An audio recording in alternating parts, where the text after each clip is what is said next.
Hey everybody, welcome to another virtual crosswalk worship experience. I hope this finds you well. As we get going today, simple question for you. Why are you here today? What has compelled you to this space? I'm really encouraged by this verse from Isaiah chapter 55. It says, "Seek God while he's here to be found. Pray to him while he's close at hand. Let the wicked abandon their way of life and the evil their way of thinking. Let them come back to God, who is merciful. Come back to our God, who is lavish with forgiveness. I do not think the way you think. The way you work isn't the way I work, says God. For as the sky soars above the earth, so the way I work surpasses the way you work, and the way I think is beyond the way you think. Just as rain and snow descend from the skies and don't go back until they've watered the earth, doing their work of making things grow and blossom, producing seed for farmers and food for the hungry, so will the words that come out of my mouth not come back empty-handed. They'll do the work I sent them to do. They'll complete the assignment I gave them. So you'll go out in joy. You'll be led into a whole and complete life. The mountains and hills will lead the parade, bursting with song. All the trees of the forest will join the procession, exuberant with applause. No more thistles, but giant sequoias. No more thorn bushes, but stately pines. Monuments to me, to God, living and lasting evidence of God." So God wants to lead you into a whole and complete life. That's my motive for coming back. That's my motive for being a pastor. God has changed my life and has made me more and more whole throughout my life. I still have a very long way to go, as you know, but this is a journey that keeps moving forward. And I hope that you're sensing that same thing from God and that you'll take God up on that opportunity that's before us. So take some deep breaths. Enjoy this opening song, and then we will resume our teaching series, Spring Cleaning, which is really having a lot to do with taking stock of where we've been in the last year, grieving our losses, and getting ready for a new day. We'll see you in a few.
Controlling me, my God, from the flood, from the fire, you brought me out.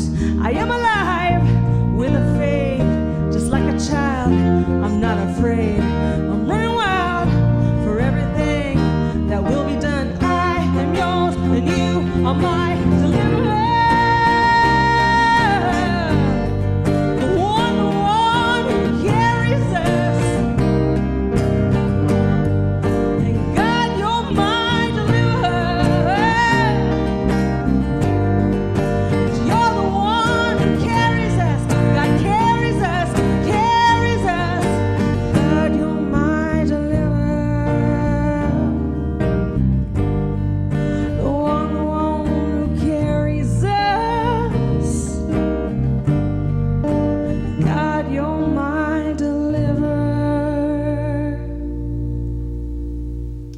over a week ago, I sent out an email to active crosswalkers.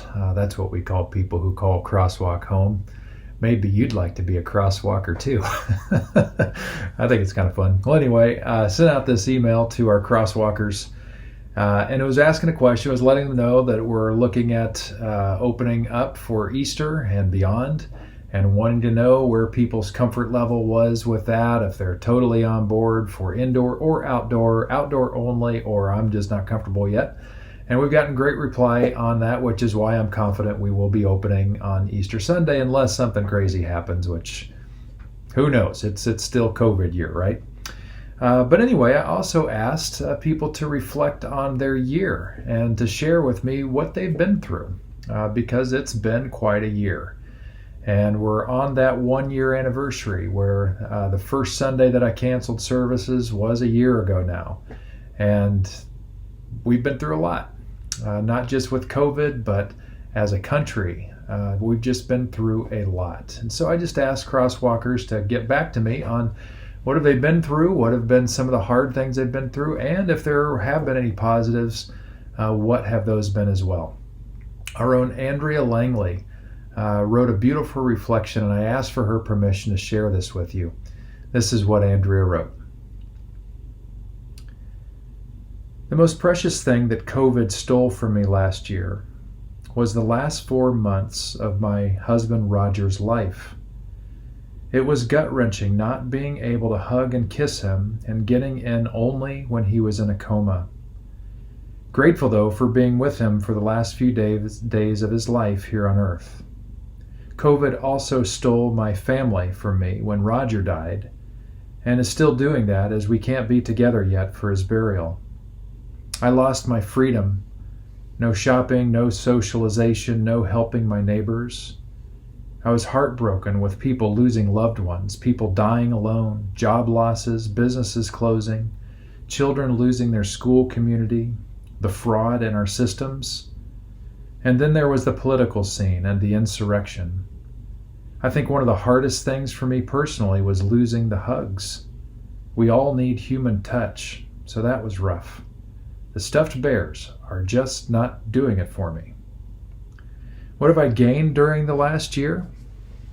I learned that I am a strong woman and that I am capable of living in isolation. I am learning how to deal with all that goes with deep death and grief. We are all grieving our losses, and we have all had losses this past year. I was able to handle issues that I knew little about. One of the positives was learning more technology and finding I needed to update some systems. Zoom was a lifesaver for me in connecting with people. COVID gave me quiet time, as I have never had before. I got much needed rest and restoration to grieve, to reflect, to question. I was given a sound guide for health from a doctor I had the privilege of working with for 6 months. Brilliant man. My faith grew in having the time to do more in-depth Bible study and discussion on Tuesdays and Wednesdays.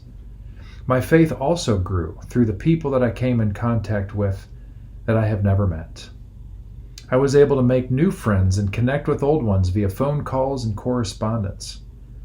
Coming out of COVID, I will have more appreciation for community. I will be looking to find adventures other than those that find me. I will continue to strive to be the woman that God created me to be wherever God chooses to put me. In some ways, the past year has given me more than what it has taken away. I will move forward with optimism. Hope, healing, and patience are my words for this year. Wow. Aren't you grateful that Andrea took the time to reflect on this, to put pen on paper, and then to email me and then give me permission to share it with you? Thank you, Andrea. This is so rich and just so inspiring. And you're right. We have all been through so much this year. And that's really what this spring cleaning series is all about, is coming to grips with our losses so that we can grieve them well, so that we can come alive again as things begin to open up. This reminds me of a story that is well known in the Bible. It's an odd story in so many ways, but so rich in its depth and what it offers us. The backstory of the story I'm going to read for you, and you can follow it on the screen in a moment, is this. A guy who you might know as Abraham, his name was changed to Abraham from Abram. Abram was sensed a call from God to leave his homeland where his dad had settled and to go to a new place, a new land that God was going to show him. And the idea is that God wanted to do something new with Abram, start a new people, and not just a new people, but a new way of thinking about how to do life in this world. A life filled with faith, but faith practiced differently than it had been previously. It's going to be a new day, new understanding of things. This is a new order altogether. I was going to start with this obedience to God from Abram, and then just simply listening for the voice of God and what it meant to live out covenant relationship with God going forward. So Abram, and he grabs his wife Sarai, before her name was changed to Sarah, and all of his possessions and all of his servants. He was loaded. He had a ton of possessions and servants. And he leaves his father's camp and he heads west to kind of what we would call modern day Israel. And he settles there, and he does all of this when he is 75 years old. He has no children. His wife is 10 years younger, so she's a 65-year-old spring chicken. No kids, and yet he has been told, from you, I'm going to create this new people, which requires people. So 10 years later, God's having a conversation with Abram, and Abram is just pointing out the obvious, and he's kind of having this conversation with Sarai, what is going on here, and that's when we enter the story that we have today. Now Sarai, Abram's wife, had not been able to bear children for him, but she had an Egyptian servant named Hagar. So Sarai said to Abram, "The Lord has prevented me from having children. Go and sleep with my servant. Perhaps I can have children through her." Now that was a normal thing. This is not a cool thing to do today. For those of you who have servants and are thinking of offering up such things, that's not okay anymore. Back then it probably wasn't okay either, but they thought it was okay. And so that's why you see it showing up. And the idea was, since, in a sense, Sarai owned Hagar, then the child that would be born through Hagar would technically still be of the family vintage and sort of hers in a way. So that's the idea, what you have here. Remember, we're talking about an Iron Age people, and they saw the world very differently than we do. So we carry on. And Abram agreed with Sarai's proposal. So Sarai, Abram's wife, took Hagar, the Egyptian servant, and gave her to Abram as a wife. This happened 10 years after Abram had settled in the land of Canaan. So that means Abram is now 85 years old. So Abram had sexual relations with Hagar, and she became pregnant. But when Hagar knew she was pregnant, she began to treat her mistress, Sarai, with contempt. And Sarai said to Abram, "This is all your fault." I don't know how that works out, but she said, "This is all your fault. I put my servant into your arms, but now that she's pregnant, she treats me with contempt. The Lord will show who's wrong, you or me." Abram replied, "Look, she may be my wife, but she's your servant." Well, he didn't say the wife part, but she is your servant, so deal with her as you see fit. Nice way to pass the buck there, buddy. Then Sarai treated Hagar so harshly that she finally ran away. That's awful. The angel of the Lord found Hagar beside a spring of water in the wilderness, along the road to Shur. The angel said to her, "Hagar, Sarai's servant, where have you come from, and where are you going?" Let me make sure I got that right. The angel said to her, "Hagar, Sarai's servant, where have you come from, and where are you going?" I'm running away from my mistress Sarai, she replied. The angel of the Lord said to her, Return to your mistress and submit to her authority. Then he added, I will give you more descendants than you can count. And the angel also said, You are now pregnant and will give birth to a son. You are to name him Ishmael, which means God hears. For the Lord has heard your cry of distress. This son of yours will be a wild man, as untamed as a wild donkey. He will raise his fist against everyone, and everyone will be against him. Yes, he will live in open hostility against all his relatives. Therefore, Hagar used another name to refer to the Lord, who had spoken to her. She said, You are the God who sees me. She also said, Have I truly seen the one who sees me? So that well was named Ber Lahai Roi, which means Well of the Living One who sees me. It can still be found between Kadesh and Beret. So Hagar gave Abram a son, and Abram named him Ishmael. Abram was 86 years old when Ishmael was born. So I want to take just a moment and wonder what is going on in this story, because there is a lot going on in this story, isn't there? On the surface of it, we have tension in the household. You've got two women who have different reasons to be upset, and their attitude definitely overflowed and created tension in the house, probably some fighting going on, and it was so bad that Sarai went and had words with Abram, do something about this, and in typical manly fashion, he said, No, I don't want to, you do it. And so puts it back on her, and she does, and it's not good. She makes life so miserable for Hagar that she leaves, she runs away, and it's awful. It's a terrible scene. So is this just two people having a bad day? Of course it isn't. You've got a lot more going on under the hood here. And that's kind of what I just want us to realize here. There's more complexity than just a bad day between Sarai and Hagar. On Sarai's part, you've got a woman who's been the matriarch of the household, who's had everything going for her for so long, but no kids. She struggled with infertility for a very long time, which is incredibly, incredibly painful.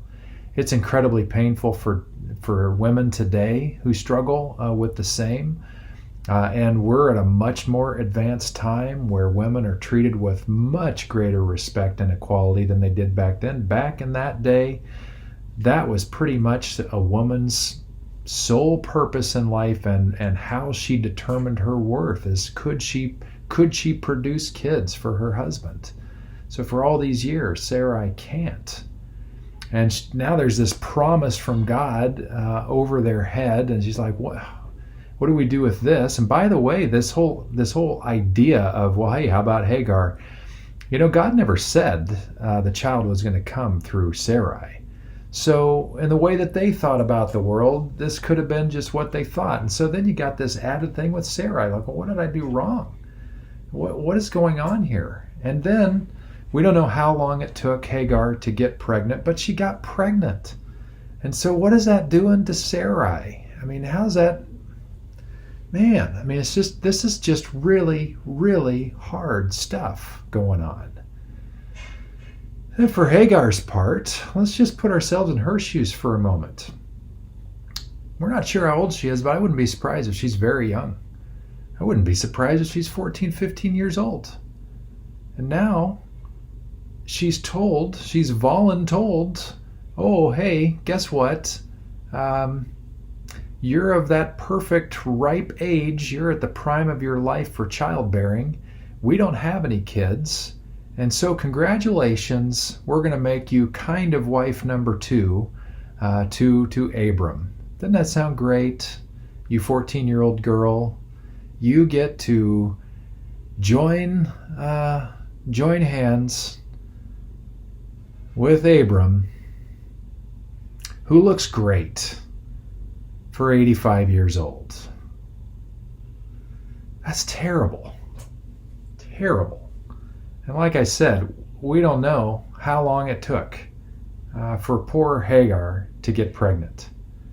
This is no ultra rich dude, like we see trophy wife kind of stuff, where there's this hidden agenda and everybody's saying, okay, the woman's marrying this guy for one reason, and it's just to get after his money. This is not Hagar's dream. That was probably not part of the equation here because it couldn't have been back in that day and age. So what is it like for this young woman, Hagar, to receive this sentence, to have to get stuck with this guy and try to produce kids with him? I mean, wouldn't you have an attitude?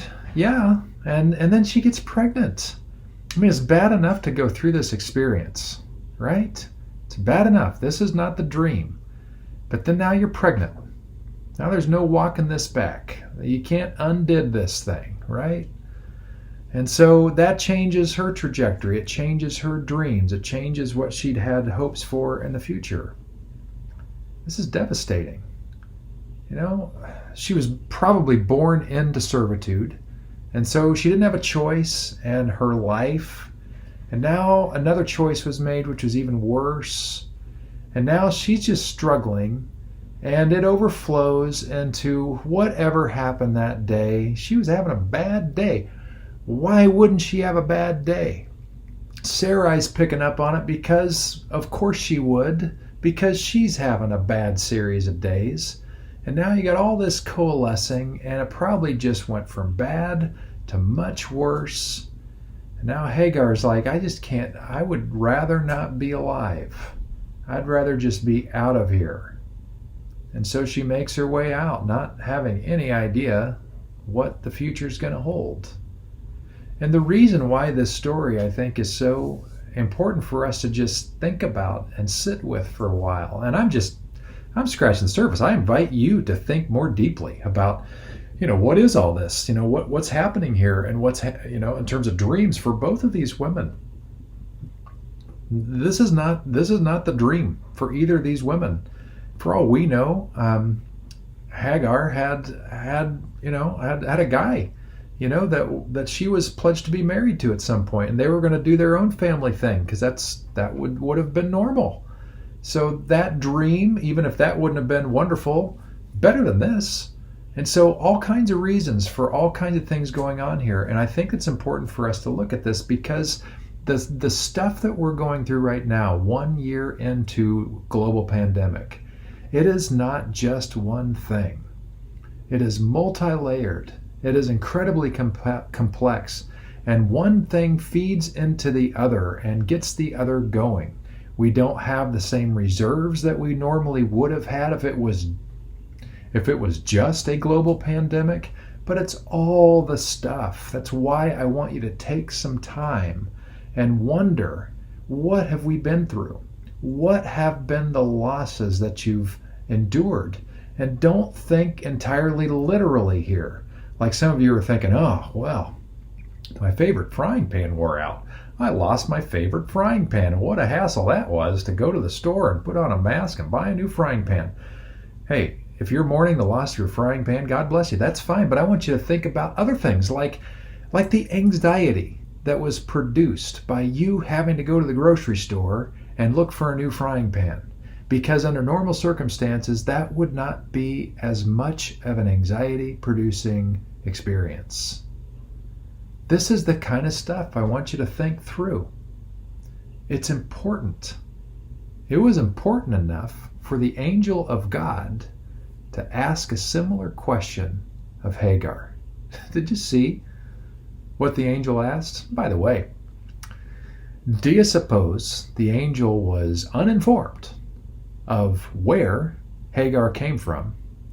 Do you think he was clueless? Did God forget to give the angel backstory for Hagar? Of course not. The angel is asking Hagar these questions for Hagar's benefit, and by extension, for our benefit. And the first of the two questions, which are very holy questions. Where did you come from? Where did you come from? What have you been through, Hagar? Where's this journey taken you? What has brought you to this point? That's the kind of stuff we need to be asking right now. And all of this stuff is related to the grief process. All of it is a loss for us. Stuff that we need to work through, plow through, so that we can become more healthy on the other side of this thing. As we emerge into more freedom coming up, it behooves us to do good work now while we're still forced to be kind of quiet and still and we have more time. It is wise for us to ask that question asked of Hagar. Where have we come from? Where have we been in this last year? To help us sort through this stuff, I interviewed a friend of mine, Reverend Jim Warnock, who is a retired chaplain from the Queen of the Valley Hospital. Today he's going to talk about the so-called stages of grief. So let's join him now, and I'll be back with you after he shares some great wisdom with us.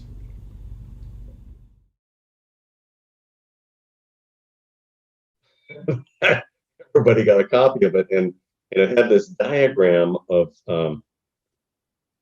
grief, and it starts out with, it's like stair steps, going up, and it's like it's like shock, and then the next step is denial, and then there's bargaining, and then there's confusion, and then there's anger, and then there's guilt, and then there's depression, and then there's acceptance, and at the top of the stairs there's a sunshine, kind of a sunrise. And it's like everybody looked at that and said, no, God, I wish it was like that, but it's like you go through, to a step, and then fall back down again, and then fall back down again. And it's like all those facets are involved. And instead of being, stages of grief, it's just the wrong way to talk about it. I think about it as phases of grief or facets of grief, because they're all just connected to each other, and so you've got that what kind of shock kind of thing. And then no, hell no. And well, but maybe if you check this, or that bargaining piece of, maybe, and trying to, God, if I pray, God, you can raise him up. God, save him. God, that kind of bargaining kind of thing that we do, and at some point, kind of it starts to settle in, but then no, that can't be right, we kind of bouncing back to no, that's wrong, and then we kind of go numb, kind of off and on, in the midst of it as we get it and don't get it and don't want to, but kind of then get it, and then the confusion thing, it's like I had this friend of mine that was a psychologist who used to run the grief group with me, and she shared that after her husband died, she was driving to the grocery store, and all of a sudden she's on the south end of Saskell, and it's like, how did I get? Why am I? But I was going to Nob Hill, and just that kind of confusion thing, or somebody else, one person in the group said she opened up the refrigerator door and there's a hammer in there, and it's like, what's that doing there, so we have this confusion, and we get older, we're forgetting names, and why do they come into this room, when I was really supposed to go to the next room, or why am I, what am I, but when we're grieving, it's like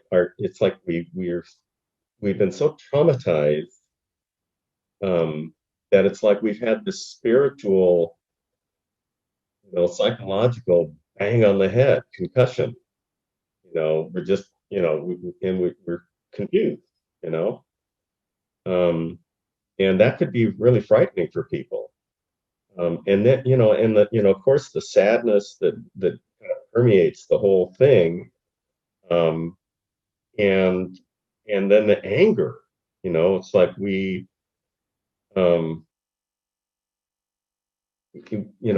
angry at, especially, when men, the way we're socialized, men get hurt. We don't get teary. We get kicked out. We're just socialized to, respond that way. So our response, and it's not just men, but everybody, but our response to pain and to inability to change something that is horrible is that we're angry about that. We're frustrated about that, and we can be frustrated, angry at the cancer or the disease or the psychosis or whatever it was that took our loved one. We're angry at God. How can you let this happen? And we're scared of being angry at God because we don't feel safe enough in our relationship with God to blow up at him, which is and we can be angry, George, how could you leave me like this? Carl, you didn't tell me. And I'm to this day, I'm, my pastor, Carl Peel, took his life. And to this day, I'm angry with him, and I'm hurt that he didn't reach out to me. And it's another thing about guilt. Well, that too. Why didn't he feel like he could? I should have, or I could have done something to prevent her. Why did I let her take the car when I knew she'd had 2 drinks? I shouldn't. I feel guilty, and then we go, we can go into depression, which makes perfect sense, because whenever something horrible happens, we can't control and have power over, we get depressed. That's just, and that depression can kind of snowball into a clinical, dangerous down spiral depression if we don't reach out and get some help, or have somebody reach out and grab us and help us. And eventually there's this thing called acceptance, which I don't know exactly what that means. It means somehow I guess I've survived this thus far, and I'm able to kind of reintegrate my life, and I'm not over her. I remember my grandma saying about, when Grandpa died, says, you don't get over him. You shouldn't get over him. Someone that you love, I don't want them to get over me, but somehow, she learned to kind of organize her life and kind of live on, So processing the facets of grief, the faces of grief, not stages, but the faces of grief. Those are all reminders of us that there's stuff going on here, and probably more complex stuff than we've really given thought to. That's so helpful. And one of the reasons why is because of what Jim reminded me when I did the full interview with him. He was talking in terms of Easter and Lent, using religious terms, and he said something to the effect of, the deeper we go with Lent and the suffering involved with Lent and the loss of Lent, the greater our experience of resurrection. And by extension, I think Jim would say it this way related to this, what we're going through, that to the extent that we answer the question, where have we come from, we will be more fully able to dream bigger about where we might be going. If we don't deal with where we've come from, my friends, these things, this unprocessed stuff, will act as anchors, as weights that we drag behind us they will restrict our capacity to move forward. You don't want that. I don't want that for you. I don't want that for myself. I want to be as unencumbered from what we've been through as possible. And that only happens through the work of processing this stuff through. The dreams of what may come should be dreams. How big might those dreams be? How healthy do we want our future to be? It all starts with where have we come from? And I hope you're taking this journey seriously so that one day you will be with Hagar and you'll be able to dream a little bigger. And by the way, I wonder what kind of comfort and strength and encouragement Hagar left this scene with that would carry her for a long period of time. It would get her through some dark days. She named him Ishmael by God's instruction. And God instructed her to call this kid Ishmael, which Abram honored, which is fascinating to me because that would normally not be who he would name his kid. He would name him Abram, not Ishmael. But what is Ishmael? It means God hears. God hears. And then Hagar, a woman who was met by an angel of God long before anybody thought that should ever happen. She has the audacity and the courage to give God a new name. You are the God who sees me. Man, what was that going to do for her? What's it do for you? Because the God who hears is God. And the God who sees us is God too. He hears us in our losses. He hears us and sees us in our grieving. And He will hear us and He will see us through to the future. May you rest in that comfort and encouragement. I want to give you just a moment before we say together the Lord's Prayer to reflect. I'm wondering what has stuck with you through this teaching today. What's messing with you? What is God perhaps speaking to you today? I'll be back with you in just a few seconds.